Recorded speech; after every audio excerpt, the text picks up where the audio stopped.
নতুন বছরের সকালে আলোর সাথে জেগে উঠুক স্বপ্নগুলো, যা ছিল কষ্ট তা হোক গল্প। নতুন বছর হোক শান্তির। নতুন বছর মানেই নতুন করে নিজেকে ভালোবাসা। আলহামদুলিল্লাহ, নতুন বছর নতুন রহমত। পুরোনো পাতায় ভাঁজ, নতুন পাতায় আশা।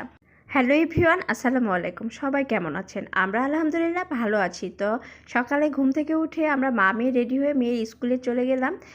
স্কুলে আজকে নতুন বই দিচ্ছে। আর স্কুলে এসে দেখি এত পরিমাণে ভিড় ছিল, যাই হোক আমরা তো বের হতেই পারছিলাম না। স্কুলের ভিতরেও যেমন ভিড় ছিল, মাঠেও ঠিক একই রকম ভিড় ছিল। যাই হোক, মেয়ের ক্লাসে বই বিতরণ চলছে, বই দিচ্ছে। একজন করে স্টুডেন্টকে দিচ্ছে, গার্ডিয়ানরা নিয়ে বের হয়ে চলে যাচ্ছে। তো আমরা বই নেওয়া শেষে বাসায় চলে আসলাম। এই তো মেয়ের বই দিয়েছে 3টা, বাকিগুলো সামনের সপ্তাহের মধ্যে দিয়ে দিবে। আর সায়েন্স শিক্ষা পরিবার থেকে একটা করে ক্যালেন্ডার গিফট করেছে সবাইকে। আমার মেয়ে তো ক্যালেন্ডারটা খুবই পছন্দ করেছে।